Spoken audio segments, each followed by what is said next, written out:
माया लोगों को चिचेन इत्जा छोड़े करीब 800 साल हो गए हैं, पर हम आज भी उनके जबरदस्त आर्किटेक्चर और कॉम्प्लेक्स माइथोलॉजी को समझने की कोशिश कर रहे हैं। लेकिन यहाँ से करीब 10,500 किलोमीटर पूर्व में इससे भी पुरानी सभ्यता के कुछ अवशेष हैं। इस समाज का केंद्र स्थल था बादलों की ऊंचाइयों के बीच, और ये जगह इतनी महान थी कि आगे चलकर इसने नींव रखी वेस्टर्न सिविलाइजेशन की।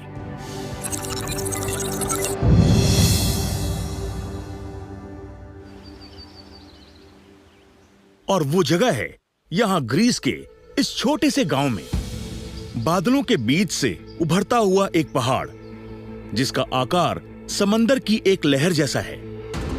तो ये है माउंट ओलंपस। माउंट ओलंपस इतनी सारी धार्मिक और लोक कथाओं का केंद्र क्यों बना, देखते ही समझ में आ जाता है। 10,000 फुट की ऊंचाई और 50 से भी ज्यादा चोटियों के साथ ये ग्रीस का सबसे ऊंचा पहाड़ है। इतिहास गवाह है कि ये जगह हमेशा से युद्ध का एक मैदान रही है, जिस पर हर कोई अपना हक जता रहा था। लेकिन ये जगह सबसे ज्यादा फेमस है अपने ग्रीक गॉड्स के लिए। Zeus, king of the gods, आसमान और बिजली का देवता। ज़ूस की पत्नी हेरा, ज़ूस का भाई पोसाइडन, समंदर का देवता। ज़ूस के बच्चे Athena, goddess of wisdom, Aphrodite, goddess of love, Ares, goddess of war, शायद इसलिए क्योंकि उसे कोई पसंद नहीं करता था, Dionysus, god of wine and pleasure, Apollo, बाकी बची हर चीज का देवता। इसके अलावा 4 और गॉड्स थे जिन्हें लोग अक्सर भूल जाते हैं। 3000 साल पहले माउंट ओलंपस के ऊपरी इलाकों में सिर्फ इन गॉड्स को ही आने की इजाजत थी, और ज़ूस के डर से इस पहाड़ पर चढ़ने की हिम्मत कोई नहीं करता था। पर 1938 में जब यह ग्रीस का पहला नेशनल पार्क बना, तो लोगों के लिए इन माउंटेन्स पर ट्रैकिंग करना आसान हो गया और दुनिया भर से एडवेंचरर्स यहाँ आने लगे। हाँ, ये बात सच है कि यहाँ ग्रीक गॉड्स रहा करते थे, पर लोग ये रियलाइज नहीं करते कि यहाँ बहुत सारी एक्टिविटीज की जा सकती हैं। आप हाइकिंग कर सकते हैं, पैराग्लाइडिंग कर सकते हैं। हम जैसे क्रेजी माउंटेन क्लाइंबर्स के लिए ये बहुत मजेदार चीज है। दिन भर की ट्रैकिंग के बाद इतने खूबसूरत माउंटेन से पैराग्लाइडिंग करते हुए नीचे जाना।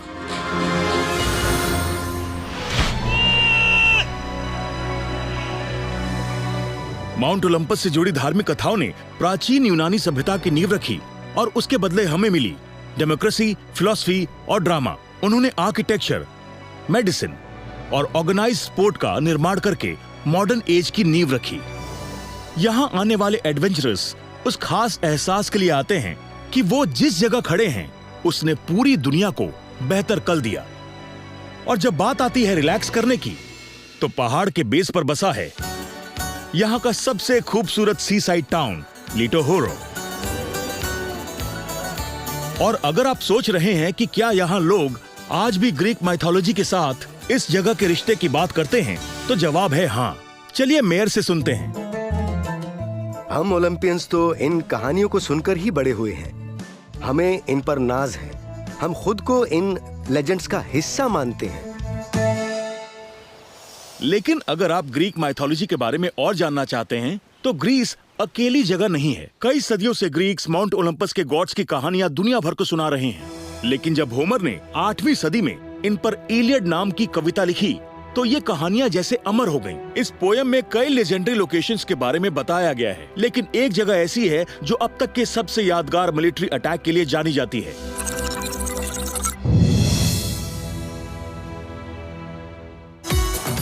टर्की,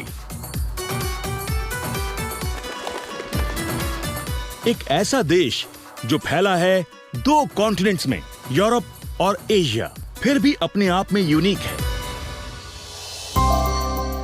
और टर्की के पश्चिमी छोर पर एजियन सी के पास एक खंडहर है, जहां आज बस ढह चुकी दीवारें, टूटे हुए खंबे और एक खाली थिएटर के अलावा और कुछ भी नहीं है। लेकिन यह जगह पूरी तरह लेजेंडरी है, ट्रॉय। और ये थी ट्रोजन वॉर की रणभूमि। क्या सिर्फ उसी जंग ने इसे लेजेंडरी बनाया, या फिर उसके अलावा कोई और भी हिस्टोरिक वजह हो सकती है? इलियड के मुताबिक ये युद्ध तब शुरू हुआ जब ट्रोजन के राजकुमार पैरिस ने स्पार्टा के राजा मेनेलेस की खूबसूरत पत्नी हेलेन का अपहरण कर लिया। तब राजा ने ग्रीक आर्मी को समुद्र के रास्ते उन दोनों को ढूंढने और ट्रॉय के धनवान शहर को तबाह करने भेजा। 10 साल लंबी चली इस जंग का अंत हुआ ट्रॉय शहर पर आक्रमण के साथ, जो मिलिट्री के बेहिसाब हिम्मत और कमाल की स्ट्रेटेजी के साथ अपने आप में लेजेंड है। 10 साल तक ट्रॉय की सीमाओं पर नाकाम हमलों के बाद ग्रीक आर्मी ने शहर पर कब्जा करने की एक बेहतरीन योजना बनाई। उनके सैनिकों ने लकड़ी के एक बड़े से घोड़े को वहीं छोड़कर यह जताया कि वो वापस जा रहे हैं। ट्रोजन्स उस घोड़े को अपने राज्य के अंदर ले आए और जीत का जश्न मनाने लगे। रात में सबके सो जाने के बाद घोड़े के अंदर छिपे ग्रीक सैनिक बाहर निकले और शहर पर धावा बोल दिया। कोई नहीं जानता कि ट्रोजन वॉर की बात में कितनी सच्चाई है। अगर ये सच है तो वो कहां हुआ था, इस पर विवाद है।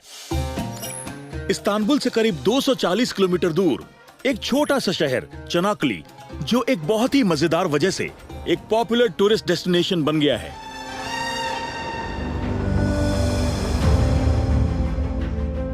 शहर के नजदीक खड़ा है वैसा ही एक लकड़ी का घोड़ा, द ट्रोजन हॉर्स, जो ट्रॉय की उस जंग और उस पर बनी फिल्म की याद दिलाता है। मैं टर्किश हूँ, पर मुझे पहले कभी यहाँ आने का मौका नहीं मिला। मैंने ट्रॉय के बारे में सिर्फ सुना था। हालांकि वो मूवी मैंने कई बार देखी है क्योंकि मुझे ब्रैड पिट बहुत पसंद है। ये बहुत खूबसूरत है। मैंने इसे मूवी में देखा था, पर असलियत में ये सच में कमाल का है।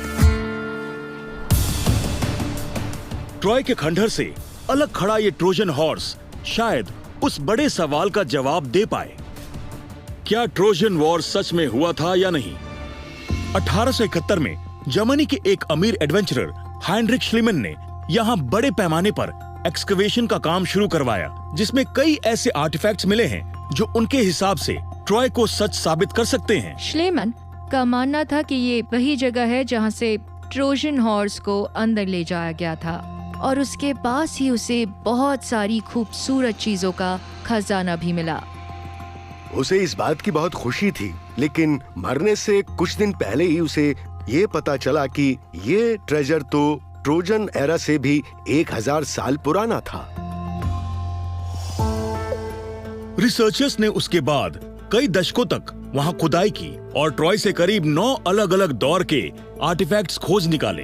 ये जगह किसी टाइम कैप्सूल से कम नहीं है, क्योंकि यहाँ 6000 साल, 4000 साल, 3000 साल पुरानी चीजें हैं जिनके बीच में मैं इस वक्त चल रहा हूँ।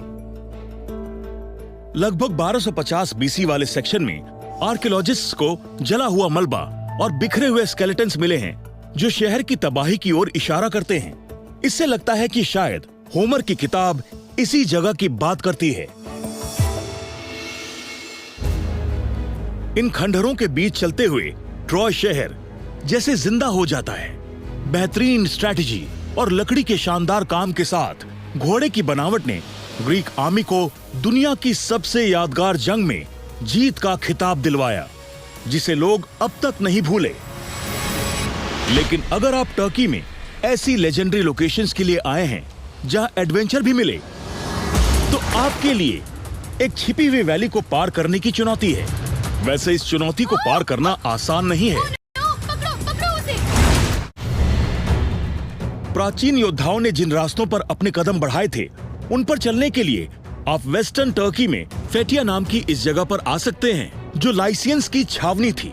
लेजेंड्स की माने तो लाइसियंस ट्रॉय को सपोर्ट करते थे और आर्कियोलॉजिस्ट्स की माने तो वो सच में थे। लाइसियंस के सच होने का सबूत है ये खूबसूरत कारीगरी जो उन्होंने इन ऊंचे ऊंचे पहाड़ों पर की है। उनका मानना था कि मरने के बाद मृत व्यक्ति को पंखों वाले जीव यहां से उड़ाकर आगे की यात्रा पर ले जाएंगे। लेजेंड्स के मुताबिक लाइसियंस इस वैली को अपने बचाव के लिए इस्तेमाल करते थे ताकि वो घुसपैठियों को आने से रोक सकें। लेकिन आज लोग यहाँ एक तरह से एडवेंचर का मजा लेने आते हैं। वैसे ये जगह आज भी उतनी ही पथरीली और खतरनाक है। ये हिस्टोरिक एक्सपीरियंस है। इसे पार करने का सिर्फ एक तरीका है, पैदल, और वो भी भीगते हुए।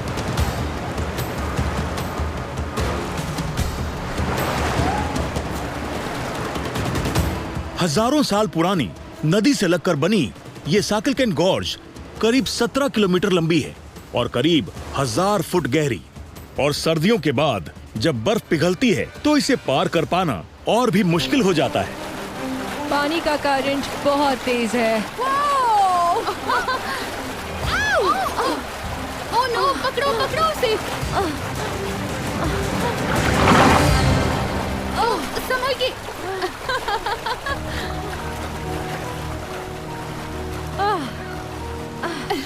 ओह ये टर्की की ये जगह आज भी उतनी ही खूबसूरत है जितनी होमर की कहानियों में बताई गई है।